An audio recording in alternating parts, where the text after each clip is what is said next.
di sini saya akan menjelaskan terkait titrasi argentometri. Nah, titrasi argentometri itu sendiri merupakan titrasi yang didasarkan pada reaksi pembentukan endapan dengan kation argentum atau Ag+ sebagai kation pengendap. Berdasarkan penentuan titik akhir titrasi pengendapan yang terjadi, titrasi argentometri dilakukan dengan beberapa cara, diantaranya cara Mohr, cara Volhard, serta cara Fajans.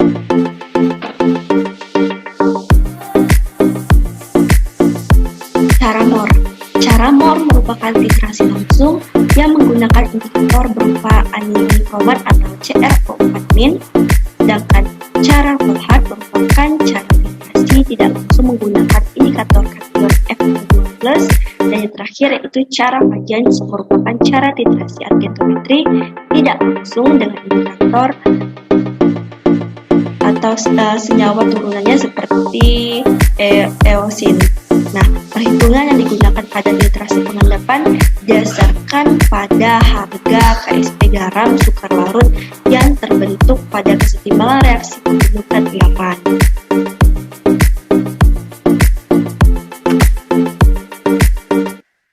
Titrasi argentometri ditujukan untuk menetapkan kadar dari garam klorida. Nah, titrasi dalam suasana asam menyebabkan perak kromat larut karena terbentuk di kromat. Dalam suasana luasa akan terbentuk endapan perak di hidroksida, dan titik akhir titrasi itu ditandai munculnya warna coklat atau merah bata. Untuk sekian dari saya, selanjutnya dilanjutkan dengan alat dan bahan digunakan dalam praktikum ini.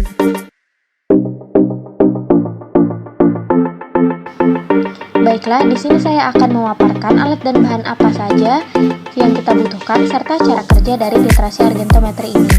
Yang pertama, alat-alat yang kita butuhkan itu ada Erlenmeyer, statif dan klem, gelas ukur, buret, timbangan analitik, batang pengaduk, pipet tetes, labu takar, botol semprot, corong, lumpang dan alu, serta pipet volume, masing-masing sebanyak 1 buah. Nah, untuk bahan yang kita butuhkan itu ada perak nitrat sebanyak 16,978 gram, ada natrium klorida sebanyak 5,846 gram, ada kalium klorida sebanyak 500 mg, ada aquades sebanyak 2,12 liter, serta indikator yang kita gunakan berupa kalium kromat sebanyak 5 gram. Nah, untuk cara kerjanya yang pertama itu ada pembuatan larutan standar sekunder AgNO3 0,1N. Yang pertama kita timbang 16,978 AgNO3 dan dilarutkan dengan aquades secukupnya.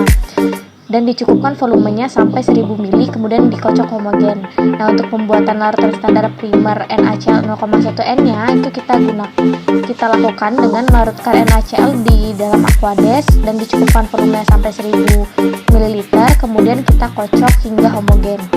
Nah, untuk pembuatan indikator K2Cr2O4-nya itu 5 gram K2Cr2O4-nya kita larutkan dalam 100 ml air suling, kemudian kita kocok hingga homogen.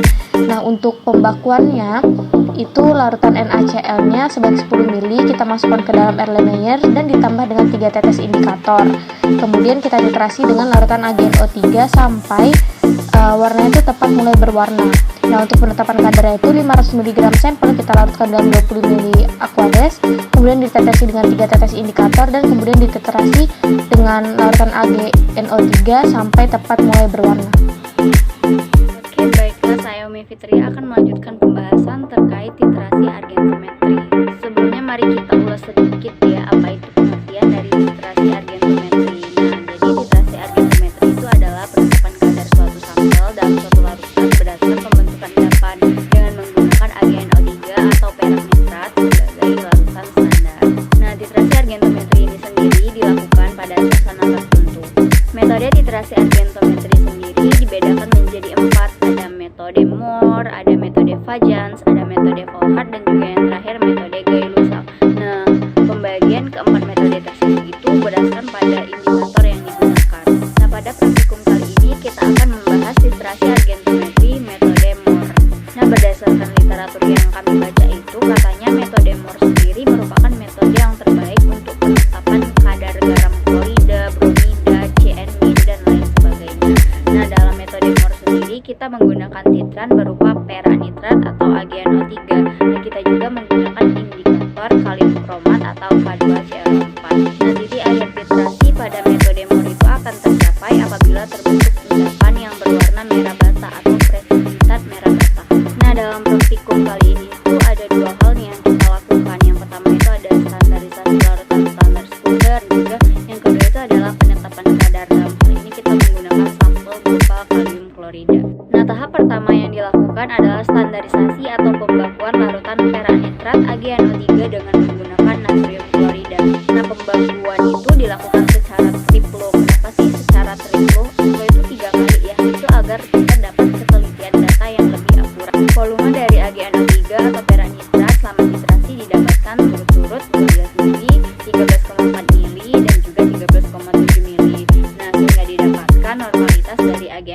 tapera nitrat itu sebesar 0,077 normalitas. Nah, tahap kedua itu adalah penetapan kadar dari kalium klorida atau KCl. Dalam penetapan kadar ini juga digunakan sebanyak 3 replikasi atau 3 kali pengulangan agar ketelitian data lebih akurat. Nah, didapatkan dari hasil titrasi volume untuk replikasi 1 adalah 10,3 mili dengan kadar sebesar 11,81%. Volume replikasi kedua adalah 11 mili dengan kadar sebesar 12,62%. Volume replikasi ketiga sebesar 7,4 mili dengan kadar sebesar 8,49%. Nah, ada hal penting yang harus kita ketahui terkait titrasi argentometri metode MOR. Bahwasannya titrasi metode MOR ini harus dilakukan dalam suasana alkalis atau pH antara 6,5 sampai 9. Titrasi yang dilakukan dalam suasana